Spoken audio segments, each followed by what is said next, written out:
Welcome back to Golf Subpar with Colt, Knost, and Drew Stoltz. We are not in the studio this week if you are watching on YouTube. The Sleazy Man is in Florida, and I'm at home in the nice, cool weather of Scottsdale rocking my Rowback hoodie because it is finally hoodie season. And thank you to Rowback for being a proud partner of Golf Subpar. Use the code SUB at rowback.com. That's RHOBACK.com for a generous 20% off your first order. All right, Sleaze, let's get this thing going. No golf to talk about this week. The PGA Tour was off. They returned this week at the Worldwide Technology Championship down in Cabo. But I got to address something very important that recently happened. Oh, boy. Here we go.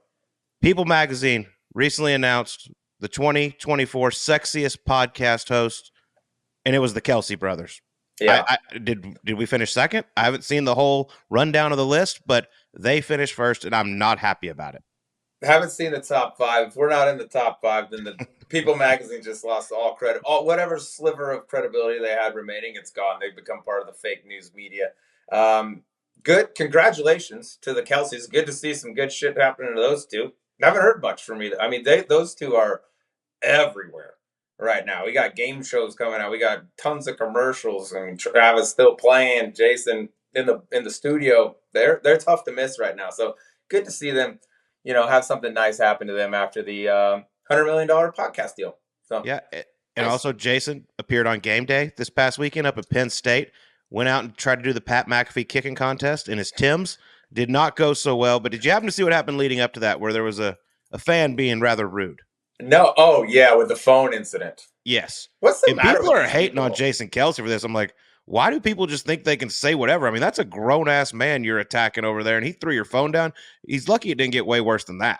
You should get a Medal of Honor for showing restraint. The dude only got a broken phone. He should have had a broken face. I don't know when we entered into the world where you just think you can say whatever you want, whenever you want, and not have any repercussions. Was it Mike Tyson's line that said, people have gotten way too comfortable saying shit and not getting punched in the face? Yep. That's exactly right. That kind of happened with him with the plane incident when the guy behind him was just chirping his ear off finally, and then Mike turned around and just beat his ass. What kind of dummy do you have to be to just chirp Mike, of all people? Yeah. I'm going to pick Mike Tyson, the scariest dude in the history of mankind. By the way, he has a fight coming up. Have you been seeing in his training videos? Yeah, he's terrifying. He's 50 whatever. I don't know how many rounds he can go, but if he hits you, it'll still hurt. I believe that's November 15th in Dallas at Jerry World. Will be the only time anybody in there scores any points. But yeah, that one's going to be fun to watch. I can't wait. 10-9. 10-9. Every round looks like the Cowboys final. God, we suck. It's so embarrassing right now. I mean, I don't even get excited for Cowboy games. It used to be like I'd wake up Sunday mornings. I'm like, all right, here we go. Now it's just like, yeah, we're probably going to lose. Showed up in Atlanta, got our ass whipped again. Dak's on the sideline saying, we fucking suck. I mean, he got picked up. And like, this is just a disaster. You can't say anything on the sideline anymore. That's why they all put their hands over them. Like, just assume a camera's on you at all times. I saw that and I was like, oh boy. From the guy that they just promised $1 trillion to. Probably not what you want to see. Can we commiserate for a little bit then, if this is what we're doing, since we don't have one last Dallas Cowboy thing? Okay, so go. We were down like 10 points. It's 4th and 2.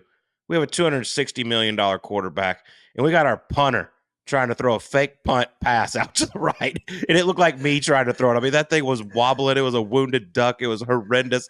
Everybody started texting me like, who does Mike McCarthy think he is? Dan Campbell? I'm like, shut up. I don't even want to talk about it. That shows you how much faith we have in our offense right now. What did Dak, what is it, a hamstring?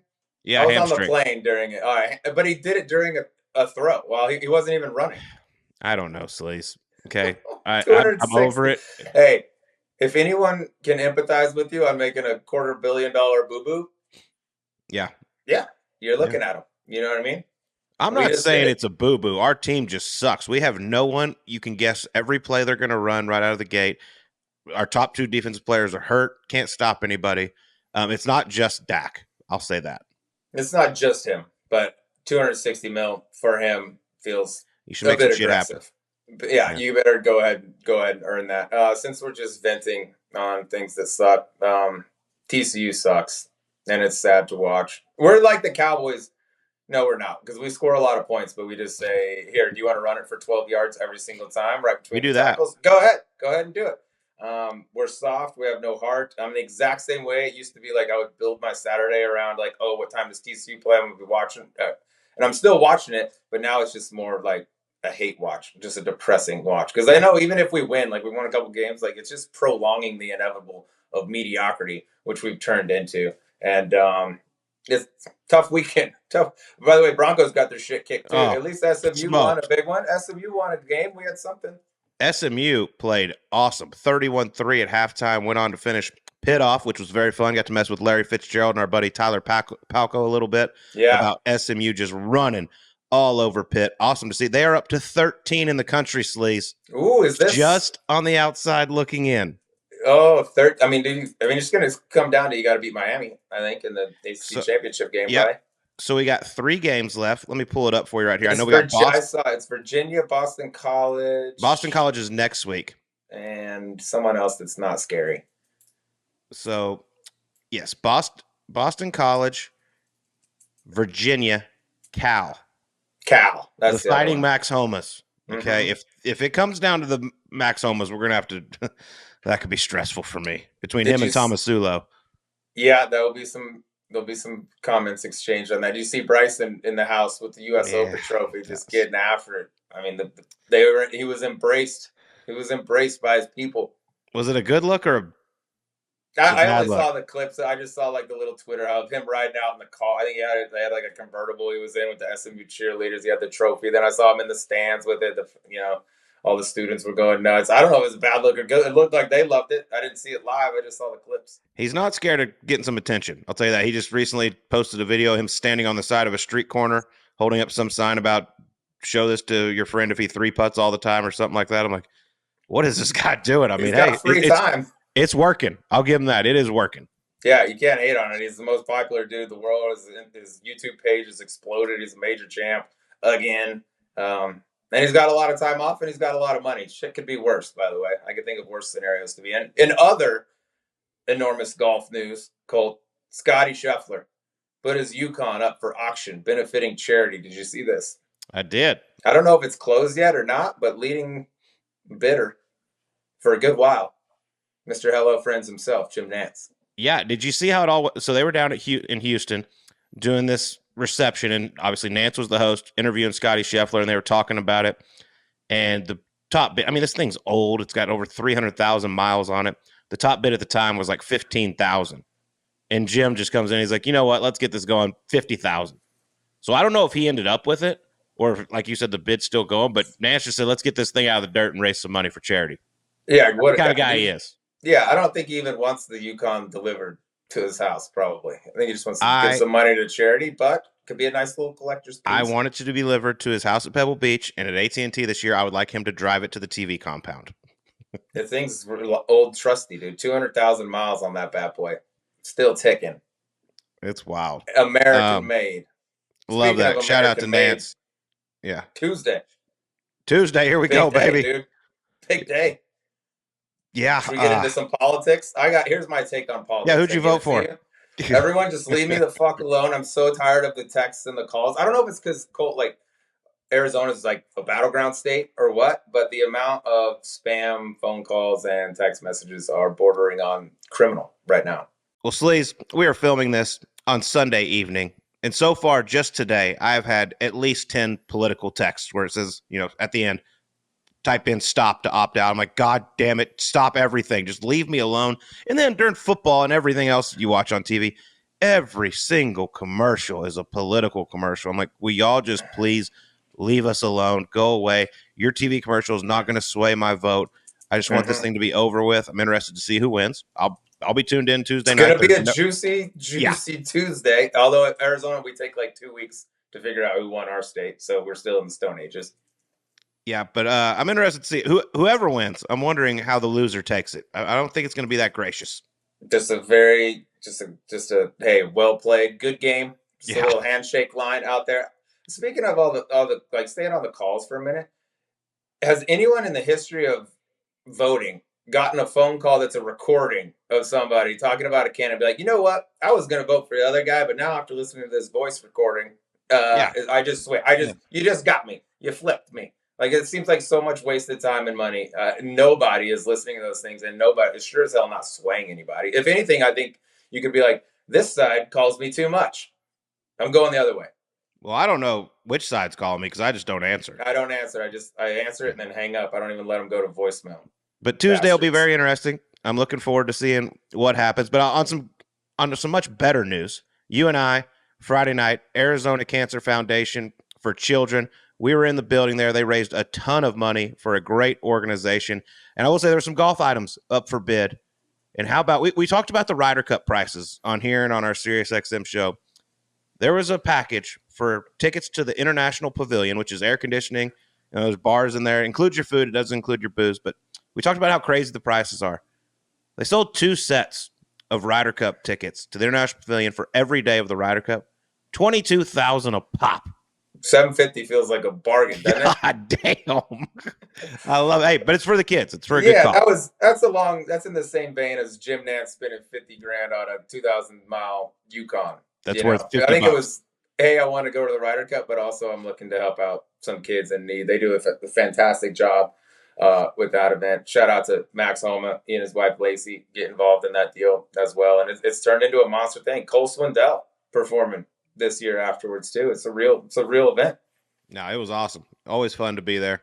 Raised a lot of money, which was great to see. Look forward to going back every single year.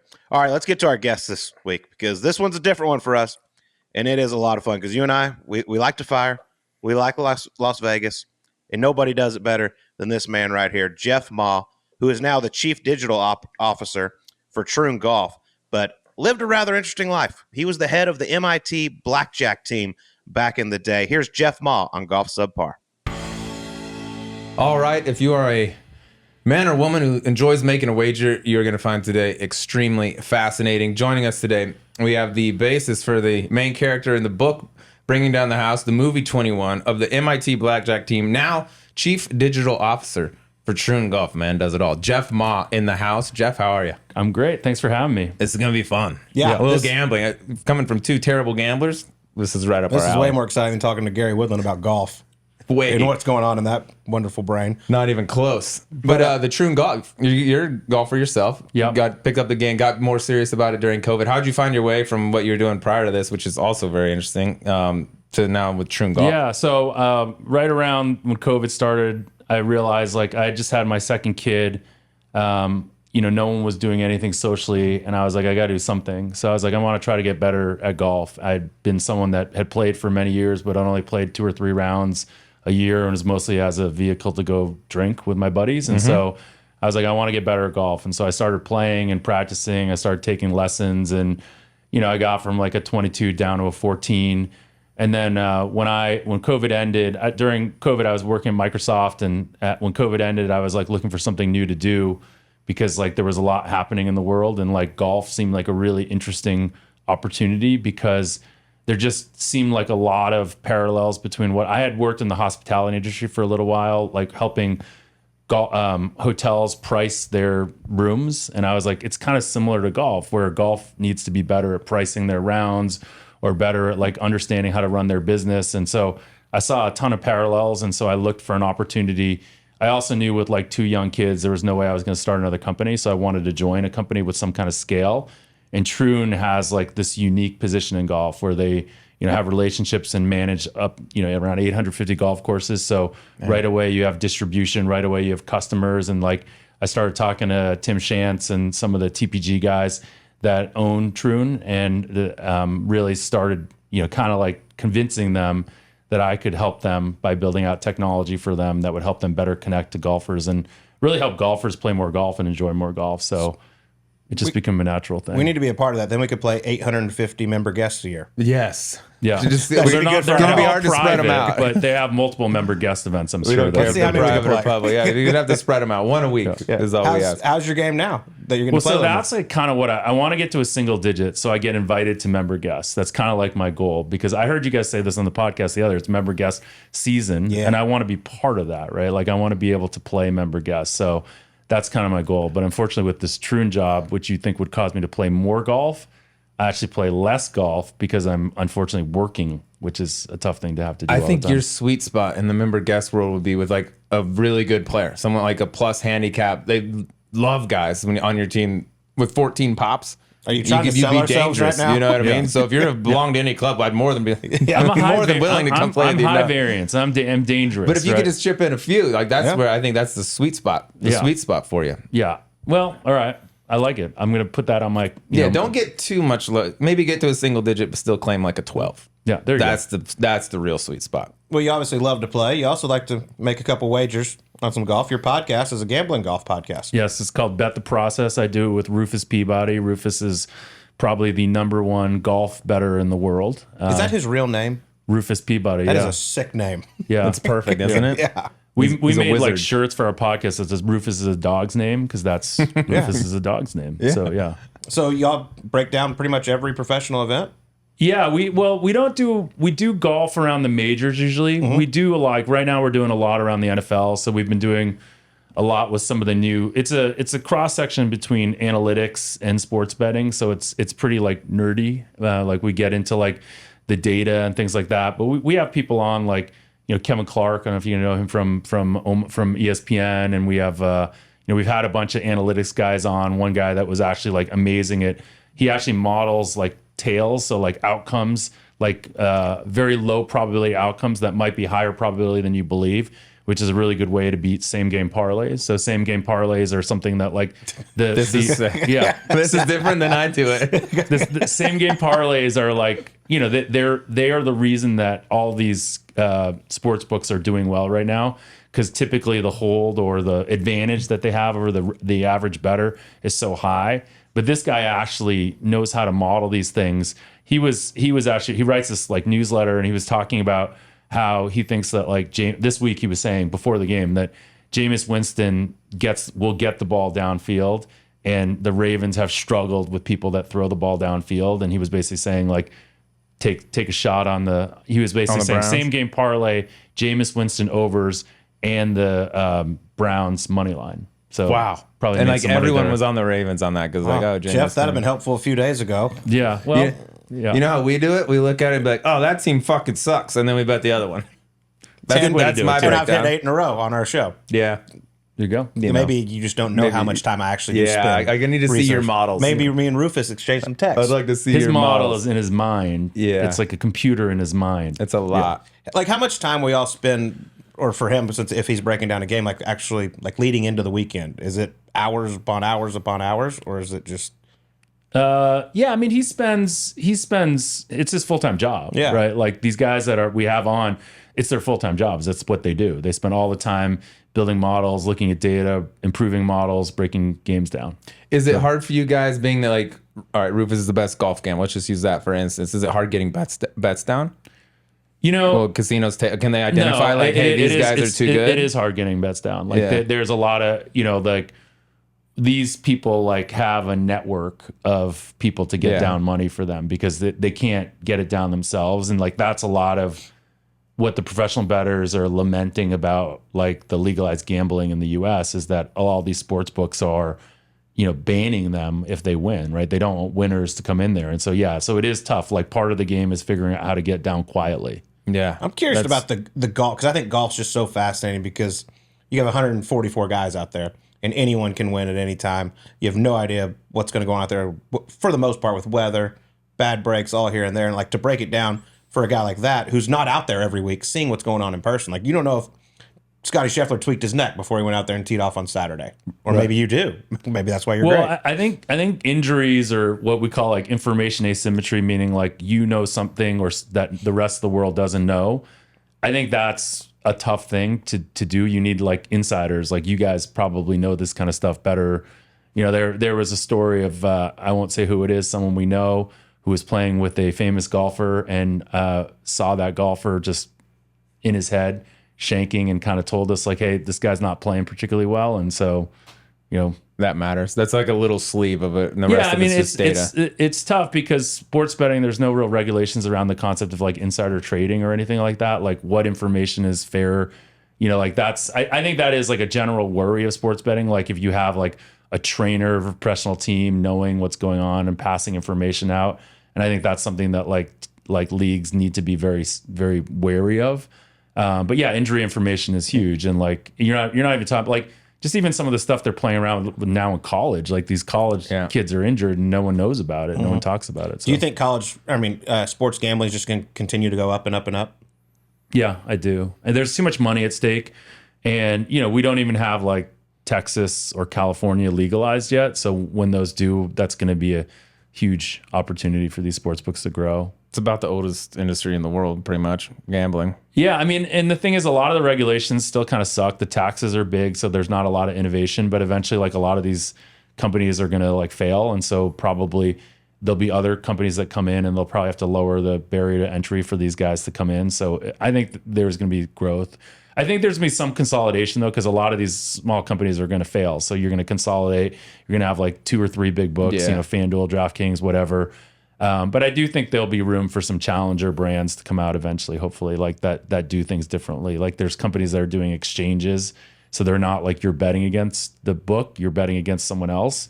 And those are interesting. Like obviously there's some of these other companies that are kind of like skirting the lines a little bit of sports betting, whether it's like Underdog or Prize Picks. And like those are like different kind of sports betting. So it'll just be nice to see like more innovation. Right now, there's not like a ton of innovation. Same game parlays are like the biggest innovation that's happened. And, they're like preying on a lot of the mentality that we all have where we want to bet a little to win a lot. And we also like have a narrative in our heads about what might happen. They're like, oh yeah, we want, Dak over, Cowboys money line, CD over, that kind of stuff. Are same game parlays kind of like the sports book equivalent of slot machines in a casino where it's like, I'm going to put a quarter in, but I can win 50,000. I mean, I think it's more similar to like a lottery mentality a little bit. Like I'm going to bet a little to win a lot. I don't care if the odds are shitty. Like that's the classic thing with like long shots in horse racing are bad bets usually, because as humans, we don't know the difference between bad odds and really, really bad odds. And so we're happy to take really, like you'll hear people say like, oh, it's great value. This was 100 to 1 or something like that. Well, it probably should have been 1,000 to 1. So it wasn't really great value. Makes sense. Interesting. Same game parlay is so fun though. Yeah, but I laugh at my buddies that bet with books or whatever, and they're like, oh, I'm about almost to my payout number. So they start betting 6 and 7 game parlays. I'm like, dude, you couldn't pick one game right with 2 teams involved. How are you going to get 6 or 7? Yeah. They're nuts. Yeah. Sports betting. But it's fun. I'm glad it is finally, the taboo has been kind of lifted, and now you can do it. Once they get Texas and California, it's going to skyrocket. Let's go to another form of gambling that we love. I know you talk about this a lot, but as I mentioned, you're the basis for the main character in the movie 21, the MIT blackjack team. I mean, there's nobody our age that doesn't know about that. And I believe, were you the one that took the story and like, hey, this would make a great book and movie, and initially pitched it? So Ben Mesrick was a writer. He'd written 6 books before, but his career is kind of at a crossroads. He had business school applications out, was contemplating not being a writer anymore. I said, hey, Ben, I got a great idea for your next book. And he says, what is it? And I said, well, me and my buddies from MIT, we go to Vegas and we use math to beat the casinos. And he kind of like gave me this glossy look. And he's like, I don't think anyone wants to read a book about a bunch of MIT nerds. And then like, I don't know, a month later, we took him to Vegas and he goes, oh my God, this is so cool. We should write a book about this. And I'm like, oh yeah, great idea. And then we went to his publisher. We said the same thing, like, hey, we got this great story for Ben's next book. And she was like, you know what? It sounds like an interesting story, but it sounds like a magazine article. No one wants to read a book about a bunch of MIT nerds. And then we didn't listen to where we wrote Bring Down the House, became a New York Times bestseller. Someone that we no longer talk about read it and really liked it and wanted to turn it into a movie. And so we ended up turning it into a movie called 21, which was #1 in the box office 2 weeks in a row, made $150 million off a $35 million budget. Bring Down the House was a New York Times bestseller for over a year.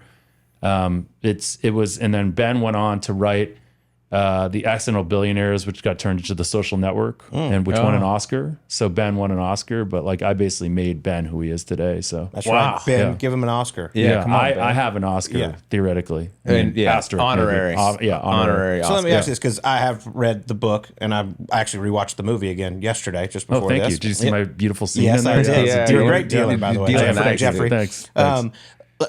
How accurate are they? I mean, is the book maybe more accurate than the movie, or are they both? I mean, so the book is pretty accurate in many ways, and then the movie kind of like takes a lot of the actual story and just like bastardizes it. And it's because the vehicle, like a movie being 2 hours and, like having to appeal to mainstream, they got to like dumb all these things down. Like a classic thing is like, I took my dad to the premiere in Las Vegas. And when we were walking to the premiere, I was like, Dad, I got 2 things of bad news for you. And he said, what is it? And I said, well, in the movie, I'm white and you're dead. So like, cause they made me from a single. Which one's worse, do you think? Who's more pissed? I don't know. He had a hard time figuring out which way he's more upset about on that one. Oh, so that's good. That's so good. That's beautiful. How did it all get started? Like in the movie, obviously they recruited you to come and play. Was that pretty realistic? Yeah. So I had a couple friends that were doing it and they were my roommates, and like every weekend they were like leaving, and I'm like, where the hell you guys are going? And they're like, we're going to Vegas because we're playing blackjack. And I'm like, okay, can I do this? And they're like, yeah. And then finally they told me how much money they were making. And I'm like, oh, can I really do this? And so I learned and got recruited, kind of like Todd, and eventually, really, moved up the ladder to the point where I was like the leader. So how many people were on the actual team, and how long did it take you to where you were? There are a lot of different teams. So like a lot of people will say, oh, I was part of that team, and there was a lot of MIT blackjack teams. My core group was probably like 6 or 7 of us, and then there were also people that kind of like came in and out over the years. We did it for about 7 years, so there were people that came in and out during that time. It's like the SEALs. Yeah. So was this like the MIT? You said there's a bunch of different teams. Was this like a known thing at MIT? Like all the students knew about this, or was this hush hush? I don't think everyone knew about it. It definitely wasn't like hush hush. It was, people didn't talk about it that much, but it was like, again, if you go back to the era, which is like probably like 1990 to 2000, there are going to be like a litany of people that were part of this or know about it or had heard about it. Or, it's like somewhat like a secret society, but that isn't that secret, kind of thing. All right, take me through first trip to Vegas. You go to the squad. Yeah. You're getting ready to go in. Yeah. First time to play. What was it like? What Mirage, back when the Mirage was the shit. It makes me so sad that it's like, I used to say the Mirage was the most tropical place in the world, even more than any place in the tropics. It was like, waterfalls. And so we went to the Mirage. We're staying in like a 2-floor suite in the Mirage. Everything was comped. So this is like what I remember, because I'm like 21 years old, and I'm born Chinese immigrants that were pretty poor starting out. So I'm very cheap at the core. So the idea of like room service in itself was amazing. And like a lot of times back then you could get all these comps. So people would buy like really expensive bottles of wine because like, why wouldn't you? Even though when you're 21 years old, you're not enjoying wine like that. You don't even know what wine is. But we went in and we played at the Mirage. Like in the first trip, you usually aren't the person putting out the big money. You're something called a spotter. Mm-hmm. So you're like kind of walking around the casino looking for a good table, counting the table, signaling for the big player to come in and bet. And then you kind of watch them bet. And obviously, like, because you called them in, you have some investment in your mind about how they do. So you watched how they do, and you hope that you do well. So when you call them, are the signals that they use in the movie? I think it was like scratch your head or something like that. Is that behind the back? Behind the back. There you go. Were the like signals that they used in the movies the same as y'all? And like the words like pool meant 8 or whatever. Exactly. You could do this. Drew. Basically, they don't like my action in Vegas, Jeff, dude. Yeah, pool was we had all these code words. Trimble. Yeah, we had all these code words, and we did do these hand signals, and like everyone's like, "Oh, that's so obvious," and it's like, no, just look around a casino and see how many people you see with their arms folded. Or see how many people you see at a table with their hand up by their face. That's all we were doing, was things that anyone did anyways. That's sweet. When you first went, are you using your real ID at this point? Or were you guys all under like aliases at the start? Are you with the law enforcement you want to see my badge? I don't have to disclose that. This is entrapment. So back in those days, pre 9/11, they were not very tight on IDs. Like they were, so you could often give like a fake name and a fake birth date that you could use to play under. And nobody really cared. Like they just wanted something to track you with as you played, but you didn't have to give your real name. And then after 9/11, like everything changed. Yeah. Like IDs became much bigger. And most of the time if I got ID'd, it was because they didn't want to make sure I was over 21. Although if you're throwing out a lot of money, they don't really give a shit. Yeah. So. Were you ever worried like this could go really bad? Like we could get in big time trouble for this? I mean, it's not illegal, right? Yeah, no, it's like, no, it's just they don't take casino rules. to It's it. just like what do they say in Hangover? Masturbating in an airport or masturbating a plane? Sorry, Yeah, Bin thanks, Laden. Obama. Yeah, thanks, Obama. It's frowned upon. It's frowned. Obama. Yeah, that's Obama was not a ball. Yeah, you're he was right. not- I thought he was not Obama nullified it's that. frowned upon in casinos, and it's because they don't like to lose money. But yeah, we had a run-in Shreveport, Louisiana that I'll remember forever, where we like showed up there. We'd heard like, you hear like, just like you guys are like, oh, this new great course. Like we have Black Desert in Utah. It's supposed to be a great course. I can't wait to go up there. But like you hear about these new games or new places, and like we would hear about them. Like, do you guys ever like? Is anyone ever like, oh, there's a great skins game where all these guys that think they're terrible, that think they're great, and you can go take some money? Yeah, There's a few around here. yeah, there you go. So it's the same thing. There's like, oh, there's this new casino in Shreveport, and you can beat it. So we heard about it. We flew down there. We I think literally there's 4 of us that went down there. We're like ready for our weekend in Shreveport. I think in like an hour and a half, we won like $60K at this place. Never betting more than $2K a hand. So we're just like crushing it, right? And we're like, oh, this is like, when you do that much at one place, you kind of like don't want to wear out your welcome. So we're like, let's go check out some of the other casinos. So as I'm cashing out, it's just taking forever to cash out. So I don't cash out. And then actually, I don't even think I cashed out at that time. We leave the boat, we go to another boat. When we go to the other boat, we like immediately get on there, and they're like, I can see they're like looking for us, right? And I like am standing on the edge of the pit, and I see that like this thing comes off of, this is in the 90s, so it comes off a fax machine, and it's like 4 pictures, and I can kind of make out one of my pictures, and I'm like, oh shit, we're done. So I like signal people we're done, kind of walk off there. We kind of I can tell we kind of get followed off there, and now I have all these chips from the original casino that I need to go and cash out. So I'm like, all right, this is not gonna go well, but I go to cash out, and they like literally take forever to cash me out. I'm like sitting at the cage with a baseball hat on, kind of pulling it down because I don't want them to be able to film my face and like have a good view of my face. So I'm just sitting there. And finally, you know, I get my money. I'm walking off. This casino guy follows me. He goes, Mr. Ma, you know, what and I was like, what? He's like, we don't want your action, you know, and I'm like, it's fine. I get it. So I'm walking off. He's going, no, we really don't want your action, and we don't want you to come back here. I'm like, okay, fine. So we're walking off. As I'm walking off, this truck pulls behind me with this dude who's like got a suit on, but someone else driving him. And there's like a shotgun rack in the back of the pickup truck. And they're like following me off the property. And I'm like thinking to myself, who's going to notice if an Asian dude disappears in Shreveport, Louisiana? Like nobody, right? So it's like, I was definitely scared. They like followed me all the way off. When we got off the property, there was a cop kind of waiting there, even menacingly, like looking at me. And then we just pieced out. So that was like probably the closest that I felt to like real danger. So you never got dragged in the back like in the movie? No, but there are people that did happen to, where that got taken to what they call the back room. So the problem with the back room is, so they can never take you to the back room against your own will, right? If you basically say like, I want to leave, they can't do anything about it. But if you go to that back room, they will interrogate you, and they will make you sign something that says that if you ever come back onto their property, you're trespassing. So if you ever do come back, then they can arrest you. So if you ever in your run-ins, Drew, as a card counter, just tell them that you don't want to go to the back room. You'll just leave. Yeah, I always just say no. I just want to go home. They try to drag me back there. How late in the game was this Shreveport trip? It was. Have you worn out all the Vegas casinos? It was pretty late in the game. It was like I did for about 7 years. It's probably 6 years in. It was towards the end. And when you first started, or I guess like, what was your average haul? You guys go, you load up your 6-7 guys from MIT, go to Vegas for a weekend. We would probably win. You know, we had our biggest weekend ever. We won like over $500,000. But you know, our biggest loss ever, I think we lost a couple hundred. And then you can kind of do the math in between. You know, the average event was probably like up between like 80 to 100K or something like that. Would y'all just try to get to a certain number and then leave town, or was it just no? We're gonna play? You would play. A lot of it's based on the conditions. Like if the conditions were good, meaning like there were a lot of other people betting big money, so they didn't notice you, or like you know there are times where you would literally like get close to running out of money. So you don't ever want to run out, like because that's very unoptimal or suboptimal. So you do have to like kind of manage your money. So if you lose, there is a chance that you would cut the trip short.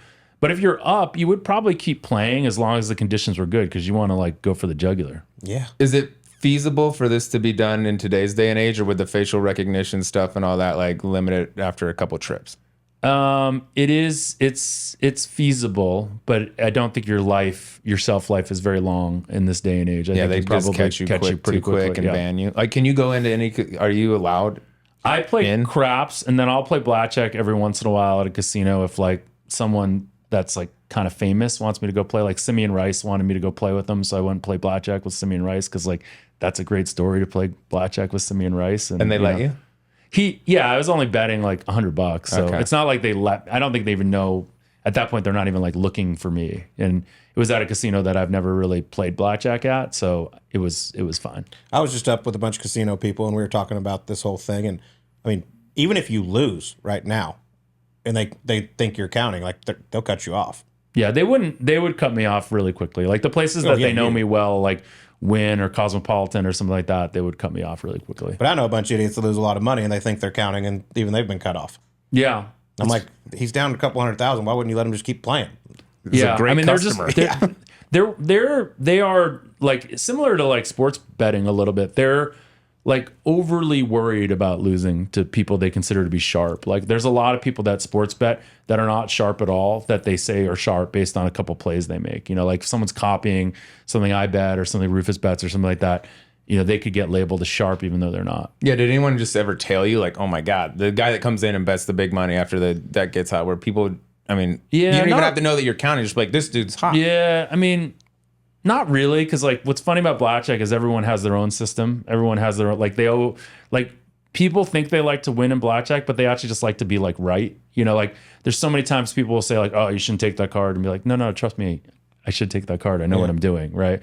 But like everyone always wants, and like it's the classic confirmation bias thing where like, you know, someone will be like, oh, don't hit that, and if you like hit it and win, they're like, oh, you know, you're right. You're right. Yeah, Yeah, right. It's right and wrong. No. yeah. I feel like we all have those stories too of just playing, and you come home and you're like, you wouldn't believe this hand I lost or this hand I won. Yeah. Do you have a couple of hands that stick out in your mind, like you won a shit ton on, and one where Yeah. you're like, oh my God, that was devastating? Yeah, there's probably two. One is this like story I've told probably millions of times where I sat down at a blackjack table at Caesar's Palace.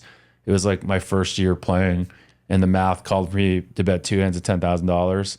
So I did, and I got basically like a couple hands that I would like. I got a pair of nines, so I split that. I got 11, so I doubled that. On one of the nines, I got a 2 to make 11, so I resplit, so I doubled that. Whoa. So I had 50K out. Dealer pulls a backdoor 21. Right, so I lose $50,000. This woman behind me shrieks, "Oh my God, that's my entire mortgage!" I was like, "Where the hell do you live?" But you know, and the math calls for me to bet 3 hands of 10,000 then, and I did it, and I got, you know, and I was like, this is like the classic like believe in the process, all this kind of stuff. Similar, I got like a soft 15. Dealer had a 6 up, so I doubled that. I got another 11. I doubled that. Dealer flips a 10 to make 16, and it gets a 5 to make 21. So I lost another 50,000, lost $100,000 in 2 hands, and like was devastated. So my That's question substantial. is, I obviously reading the book and watching the movie, like I know how the counting goes, but when you said the math calls for 2 hands or the math calls for 3 hands, Yeah. how do you know that? Well, so that's complicated. Normally, you just bet 2 hands when the count or when the odds are in your favor. You usually, and there's other people at the table, you just bet 2 hands. But at the end of a shoe, or if table maximum is so much that you need to get more money, or so low that you need to get more money in the table, you would go to 3 hands, right? Gotcha. So you don't go to 3 hands very often. It's either at the end of the shoe or when you're maxed out by the table. I'm ready to go back to Vegas. Did they Been do home the for 2 thing? days. I want to go back with you though. Yeah. Did they do the thing like in the movie where they say, "Hey, there's a local game, you're going to do it," and then I think they put the bag over the head and said, "What's the count?" No, I like, mean, did you have any sort of like initiation or have to prove yourself? No, I mean the closest thing was like there was like this party in Chinatown that friends of ours were kind of running, or friends of ours were kind of running, and he calls us, he's like, "They have blackjack down here." It's like this like group of like rich Asian guys that were like holding this thing in Chinatown. And so we went down there and we just like wiped these guys out. And at the end of the night, they were like, didn't know how they were going to pay us. And we felt really bad because these are just like random people that were just trying to have a for fun casino. We went down there and wiped them out. That's probably like the closest thing. But there wasn't a real like, again, that's like a dramatized thing Okay. for it's Hollywood, you know? Yeah.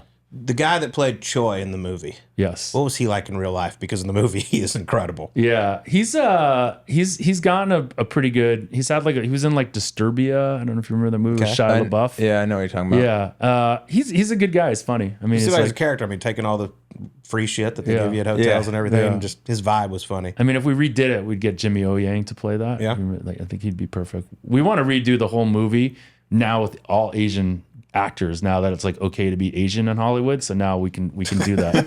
Like Now I mean, that it's a- Crazy Rich Asians changed it. Like we can actually, it's cool. Did you get any say in the casting of who played you? Yeah, no. I mean, I got so much crap They're playing about you should have a little say. No, but like nobody knew who I was at that point. Like it's not like I'm Lance Armstrong and like they're having a black guy play me or something like that. This is like I'm not anyone that people know at this point. And for me, I just wanted the movie to be a good movie. You know, like I didn't care about that accuracy. I probably care about it more now than I did then. But yeah, no, I had no say.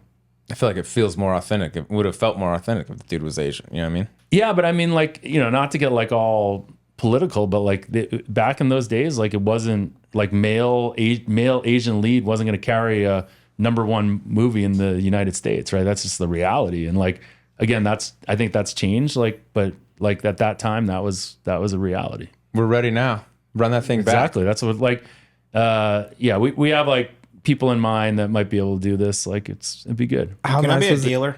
Yeah, I sure. just want to be a dealer in the movie. We'll get you guys all. Yeah, we'll get you guys all extras. Yeah. But preferably speaking, you know, obviously. Yeah. Was it like going back to Boston with tons of cash as a college kid? I mean, if you can buy pizza for your friends, you're a hero in college, and you guys are coming back with thousands on thousands.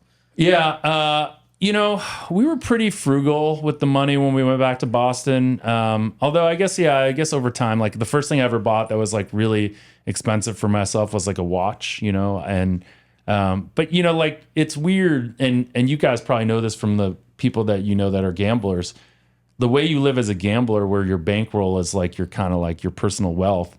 If you're way up, you know, you can't really spend like that, because if you go way down, does that mean you just don't spend on anything, right? So you have to have some level of, the guys that get ruined are the guys that really like live that life where they go up and they bet a lot or they spend a lot.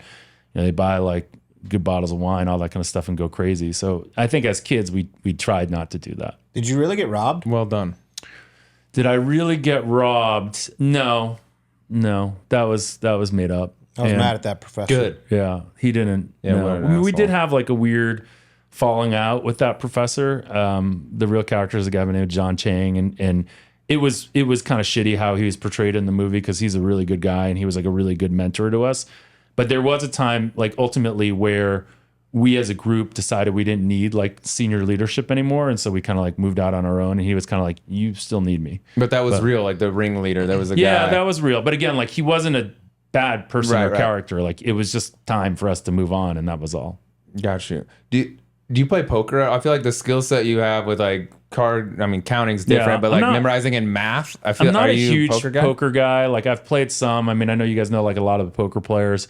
Poker like had that life like after I was kind of done with the blackjack stuff, and blackjack is very different. Blackjack is super rigid. All the decisions you make are super rigid. I guess like with GTO, Game Theory Optimal now, and poker's like a little bit more rigid too. So maybe I could do it more, get into it.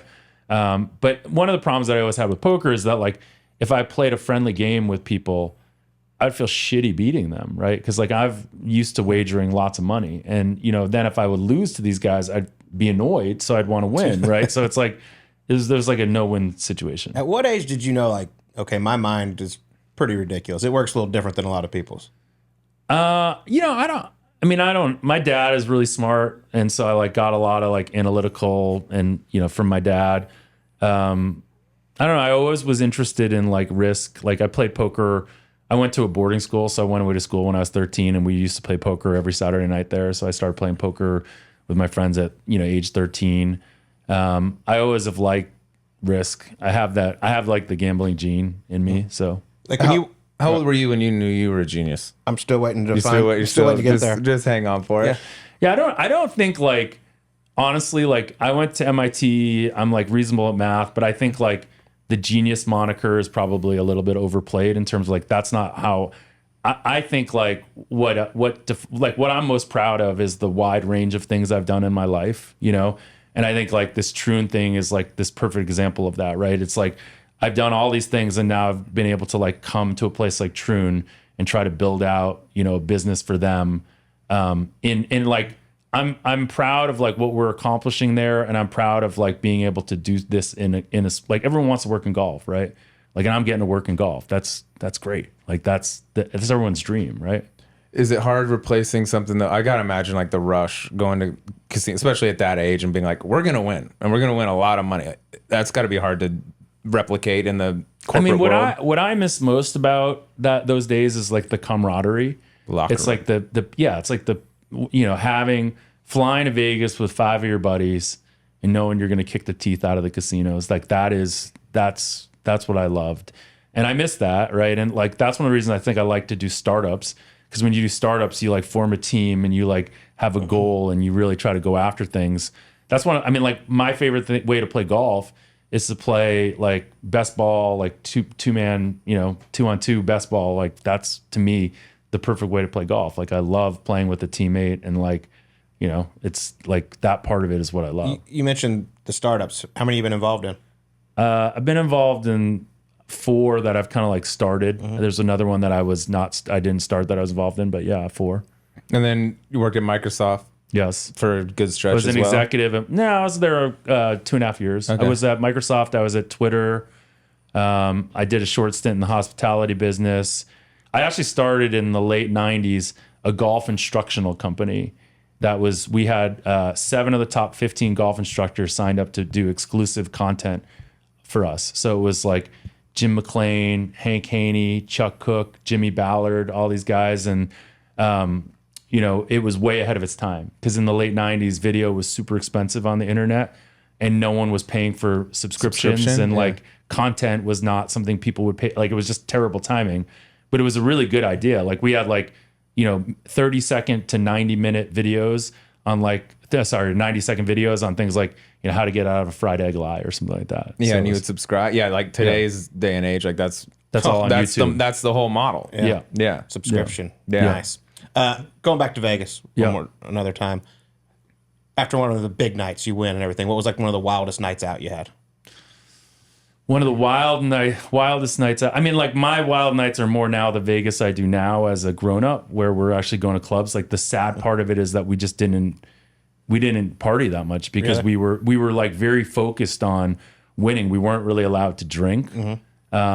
Like we had times though where we'd be at parties with like Michael Jordan or Dr. J. Like I met Dr. J, shook his hand, and my entire hand disappeared. Yeah, his that's humbling, isn't it? Yeah. Wait till you grab a hold of these paws when we're finished. You see these little I have critters. pretty small hands too. So How do you do anything? It works though. I mean, yeah, that's pretty. That's parting with Michael Jordan. How did you get introduced? Like, how'd they introduce you? We're like, hey, here's Jeff. He's I mean, like cards. a high roller. Like so, definitely like as time has gone on, I've gotten a chance to meet like tons of celebrities through this who were really interested in it. And like I said, like people are always like, oh, let's go play blackjack together.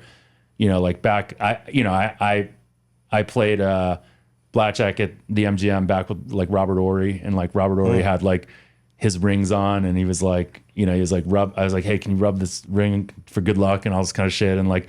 Dominique Wilkins, like I played craps with Jalen Rose, like, and it's funny, we played craps with Jalen Rose, like, you can't shoot in craps either. That's good. Yeah. Like that. By the way, I'm fairly confident I've seen MJ play some blackjack and he does not count. Maybe, who He knows? just goes by some feels. Who knows? And Who knows? his chip stacks are rather big. More of a feel guy. Yeah. I get it. I mean, dude, your story is so fascinating. Did you ever think at the time when you were doing this, I don't know if this just seemed like standard operating procedure for you guys, like, hey, we're doing something really fucking cool, like beating Vegas. Like, I mean, not many people could say they've done that. I mean, again, like I there's a lot of these moments that I've had in my life where I'm like incredibly lucky to have had these experiences, and blackjack is one that when we were doing it, it was so heads down. Like it was a grind. We were working our asses off. It was not easy, right? Like people would think, oh, you just walk into a casino.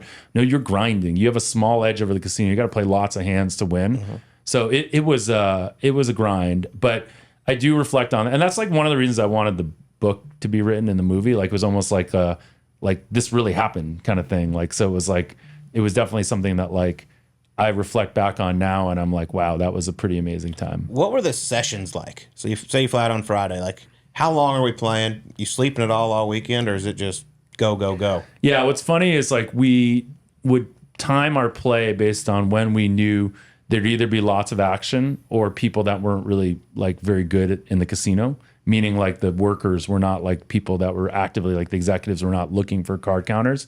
So oftentimes that was like a graveyard shift, which starts at like 4 a.m. So we would play like early morning sometimes. We'd play late at night sometimes. Sessions were usually 2 to 3 hours because you didn't want to go much longer than that because you got to stay fresh. But yeah.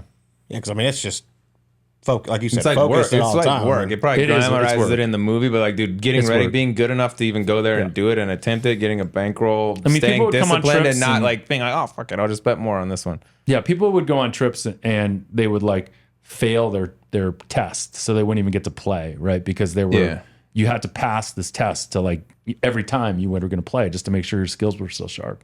Damn. So What happens if you lose the count? You just get out? Does that ever happen, or are you guys just too good? yeah, it happens very rarely, but if it does, you probably just walk away. Is from it the even table. possible for you to step foot in on a blackjack table right now and not know the count if they deal card? No, Like it I just would has to be just sitting there trigger counting. like plus Yeah, one. minus one. I would be sitting there counting. Yeah, sick. This Wouldn't it is be so fun for fascinating, Vegas to yeah. be like, no, dude, you're too good?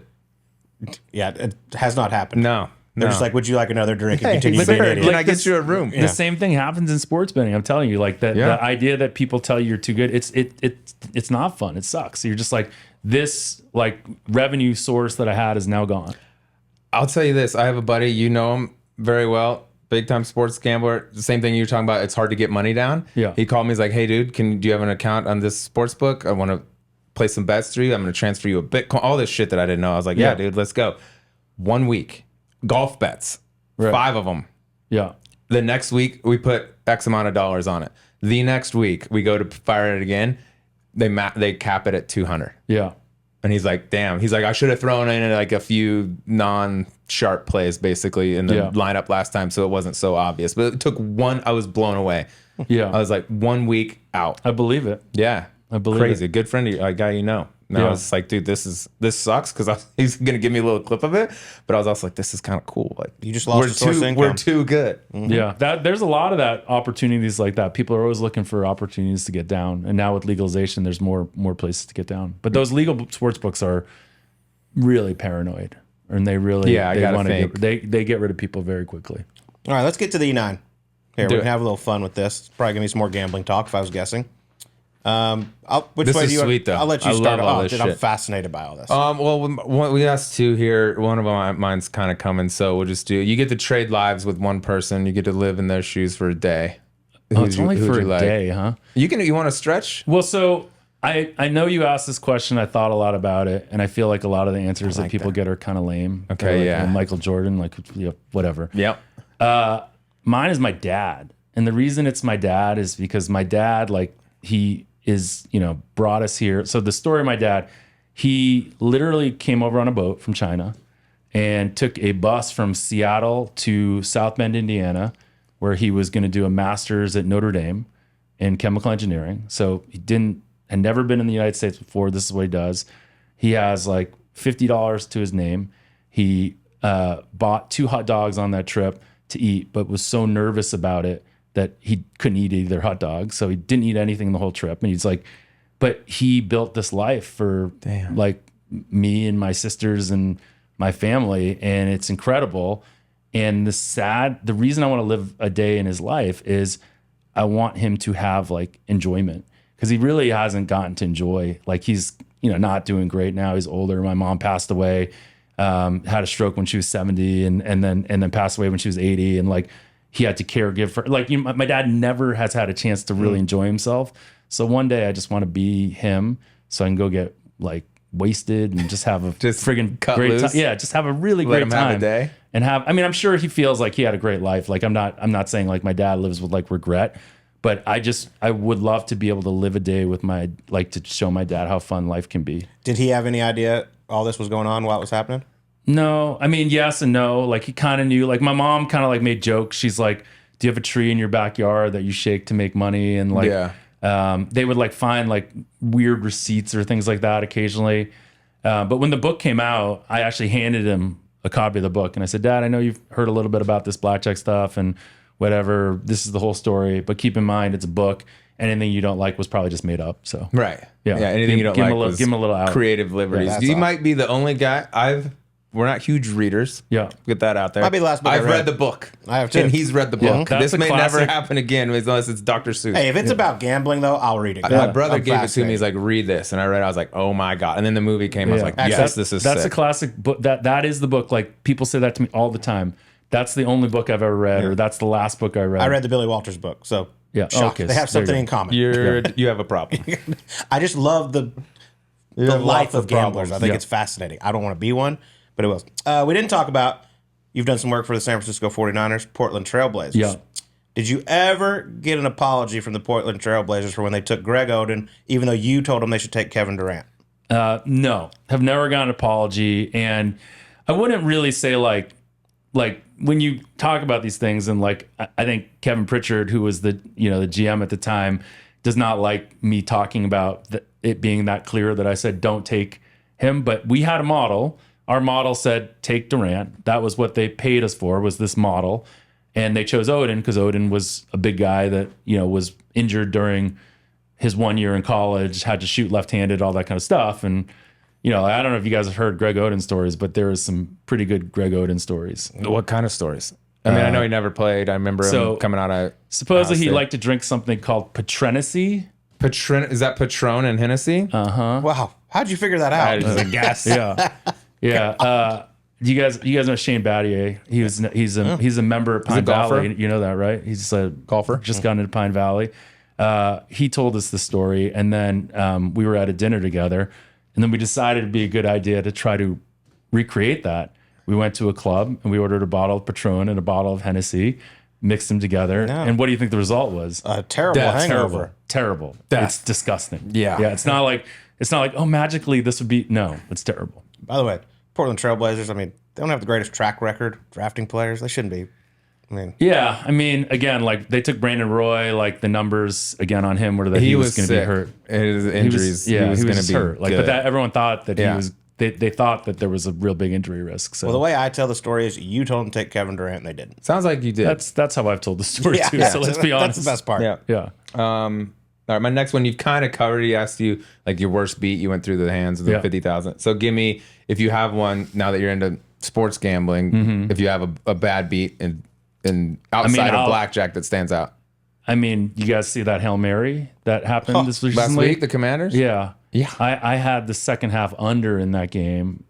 And if you remember what happened in that game, it was what there was like it was 9-0 in at the first half, and then it was like 12 to whatever, 12 to 7. So there'd only been like 10 points scored with what 27 seconds left or something. You like did get that. lucky on the fumble though when they handed it to the offensive lineman. 100%, yeah, Like yeah. that was. I mean, bad beats are funny because you just there's a litany of them. But what really are bad beats? Like, the bad beats are really those ones where you have this team like plus say like 3 or whatever, and then they lateral it 18 times on the last play and they score.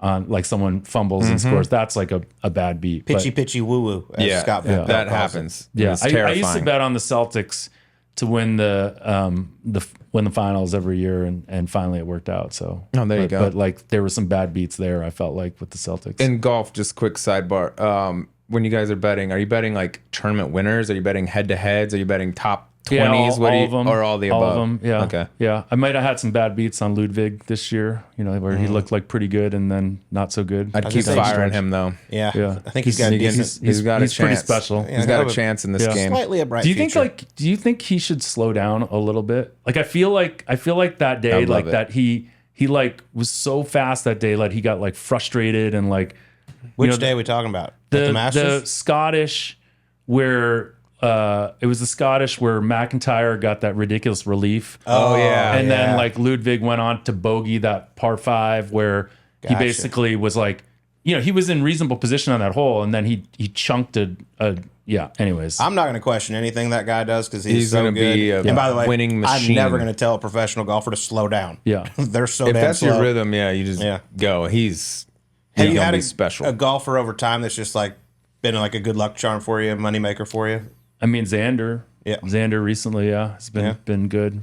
Good for call us. on that. Yeah. I mean, Good he's the classic like you're a choker until you're not, right?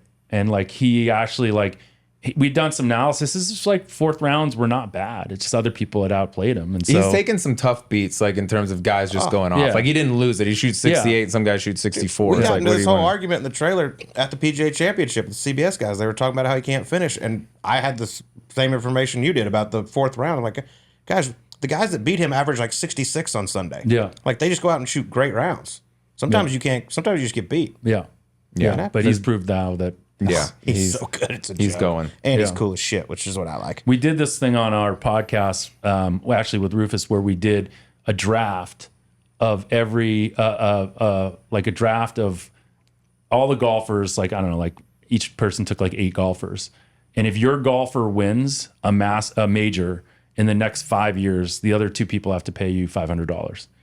So like who would, obvious first pick So is it's Scotty. long-term stuff. Scotty, Right? Ludwig.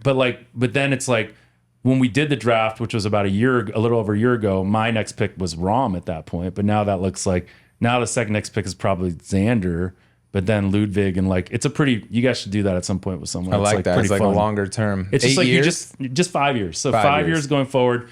And like literally we have like you have to Venmo them like right the minute after the tournament ends. It's pretty fun. I thought it was pretty cool with the Memorial this year, and Jack Nicklaus was in the booth, and they were talking about who he thinks could be the one to challenge Scotty, because at that time Scotty had a massive hold on the world #1, and Ludwig had played one major championship at the time, and Yeah. that's who he picked. Oh really? Yeah. Wow. Yeah. They're people that see it day in, day out.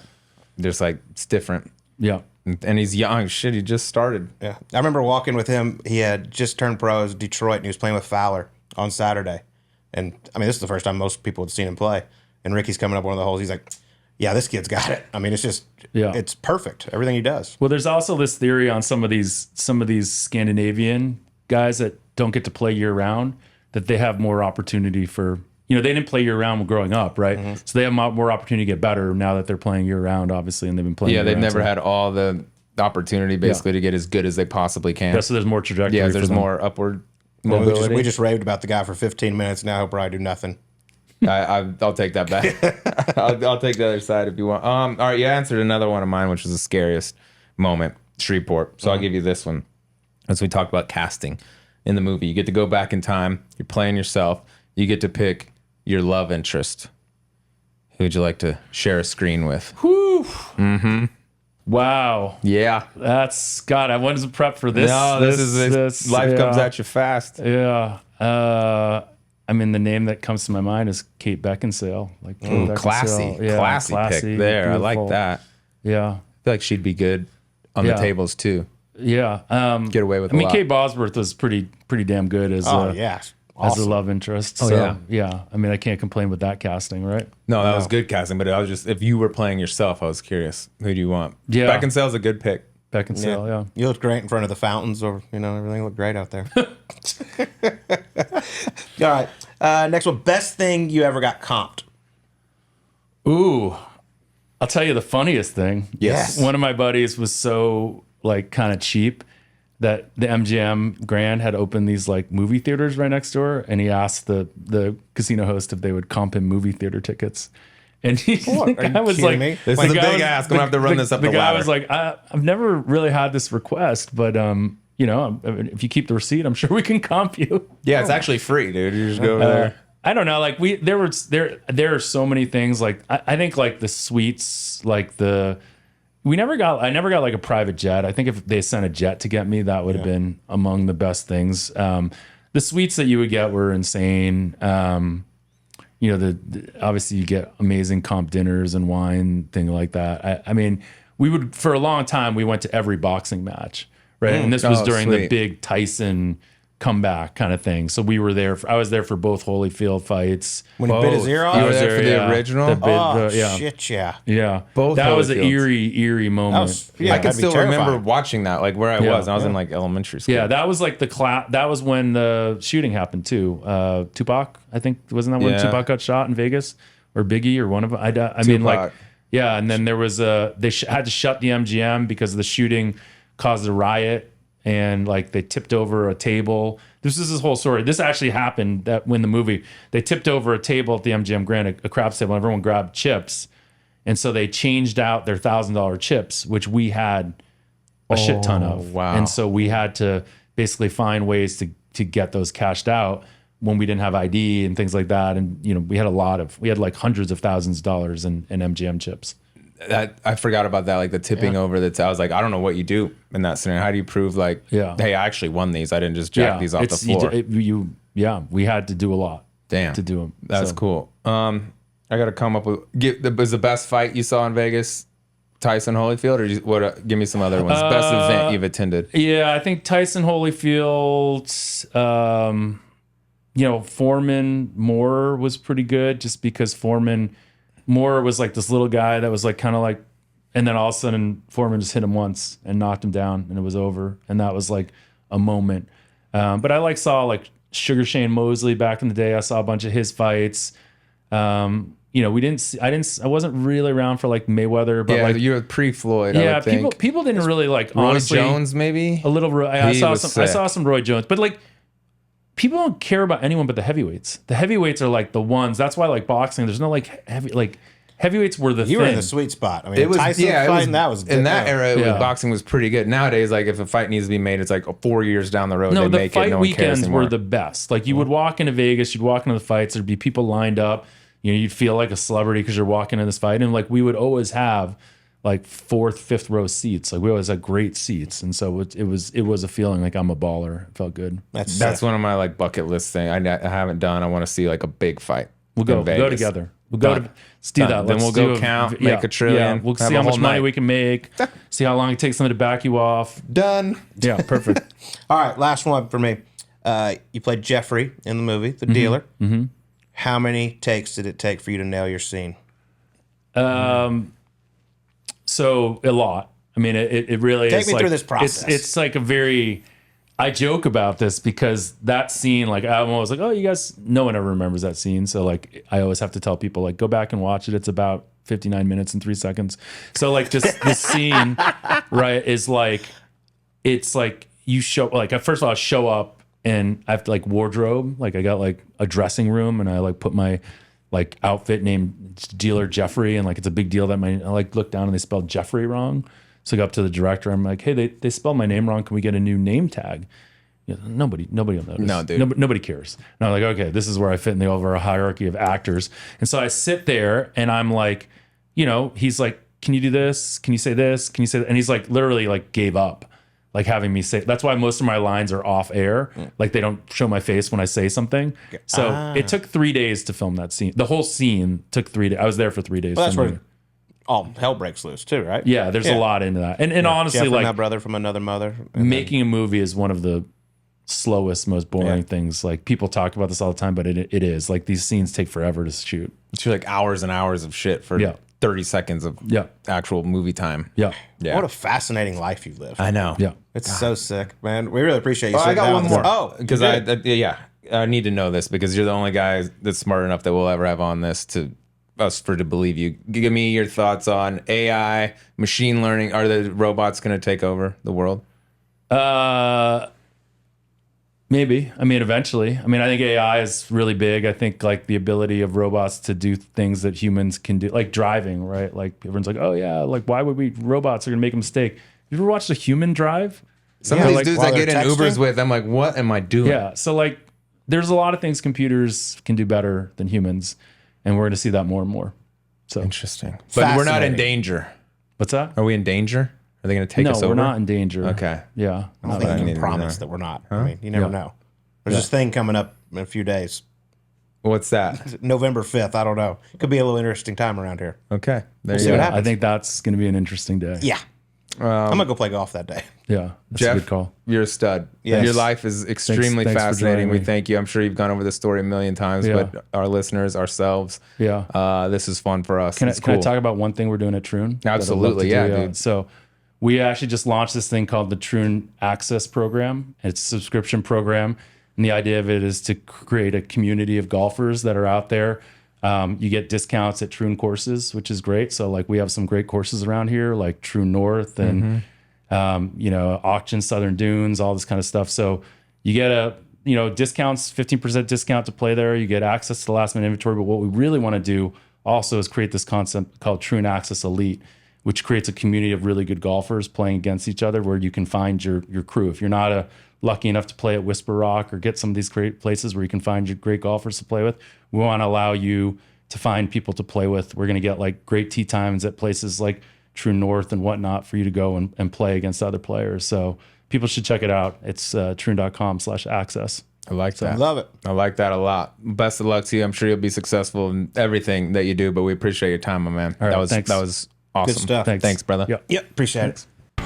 Wow, what an interview that was, Sleaze. I mean, I just got back from Vegas like 48 hours after that interview from 5 nights, and I was like, after hearing those stories, I'm like, take me back. I'm ready. Let's go. You think you're allowed back in, or have they ID'd you?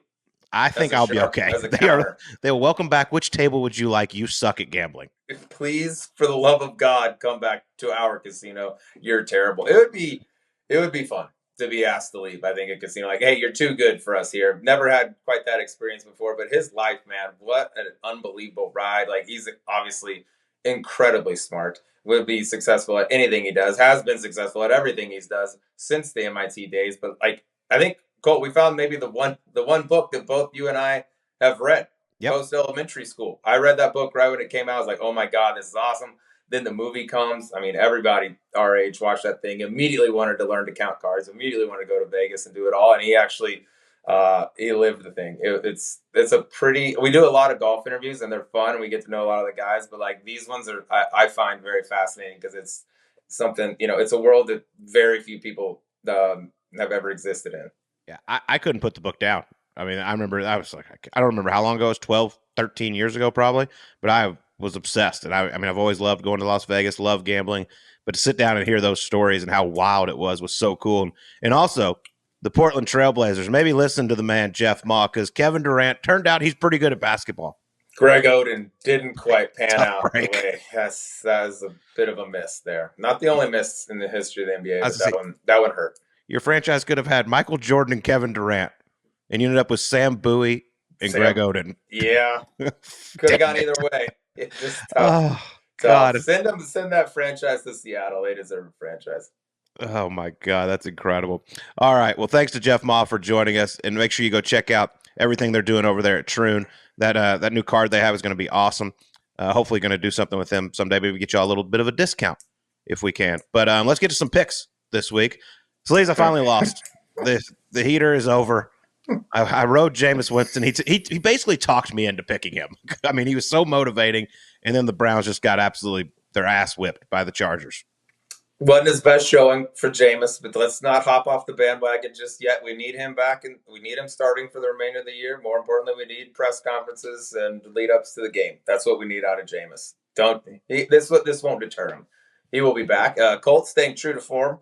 I lost in an amazing fashion, a lot different than I lost last week.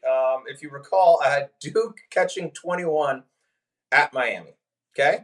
I will fast forward through a lot of stuff. Colt is the middle of the third quarter. Duke is leading outright by 11. 17-28 halfway through the third. Catching 21. It's a lot of points you're up. Spare you the dates there, bud, but they went ahead and lost by 22. I have a feeling that could be on ESPN, and Scott Van Pelt and Stanford Steve might be talking about it. 33-point turnaround to lose the thing. In a quarter and a half? Pretty neat. I mean, it was just like, hey, you want a touchdown? Here you go. Oh, you want another touchdown? I mean, all they had to do is literally run it forward a few times and let the clock tick. It would have been mathematically impossible, but they couldn't. So I stay on the schneid. All right, well, hey. It's been fun. We're on to the next week. Let's go. Hey, that's why the rear view mirror is so small, right? Okay? That's right. Okay. Shoot or shoot. It's in the past. All right, let's go. I'm going to stick in the NFL. The Chicago Bears suck. Okay, I don't know what they're doing over there. They just got smoked by the Arizona Cardinals. By the way, Arizona has a dome with a retractable roof, and it was hailing inside the stadium because they thought the weather was going to be good, and so they had the dome open, and then it started hailing, which was pretty awesome. So they had to close it. Tough break for them, but the Cards did get it done. But this coming week, both these teams suck. But give me the New England Patriots plus 7 points against the Chicago Bears. Oh wow, we're betting New England. Yeah, that's where we let's are. Go in the world right now. Okay, I like that. The Bears are not doing what I thought they'd do, but I also can't tell like if Arizona's good or not good. They either look incredible or they look terrible. I can't figure it out. really what they're doing. Shout out Trey McBride, though, getting in the house as well. Former Subpar guest. All right, I'm going to stay in college why would I leave? Hot. So hot. The water's warm in this college world right now. Okay. I perused, saw a few things that I liked. I'm about to the point of just fading myself and going the opposite of whatever I think. But Ole Miss coming off a pretty dominant win against Arkansas. They're going up against Georgia this week, and they're only getting 2.5. And I feel like Georgia's been kind of just I still think they're incredible, but like Carson Beck threw 3 picks last week, which kind of let them hang around for a little bit. I get them to bounce back. I got Georgia minus 2.5. Let's see what we can do here. I have to win eventually. We just had Braden Thornberry on. He's going to the game, talking about how awesome the Grove is, and now you're just going right against him. It's gonna be sweet. It's gonna be sweet down there. We need to make that. Let's add Grove to the list with Death Valley. I'm in. Twist my arm. Bet. All right. Done. Well, try to win one game, would you? I won a couple early, but I'm just in a dark place gambling wise, dude. Our listeners need you. It's just very unlike me to remain cold for so long, but you got to shoot your way out of it. All right. Well, special thanks to Jeff Ma for joining us this week. And if you're out there, reach out to those people at People Magazine. Tell them they made the mistake voting the Kelsey brothers as the sexiest podcast host of 2024. Maybe it's ours in 2025, Sleaze. That's right. Minor setback for a major comeback. All right. Have a great week. We'll talk to you next week on Subpar.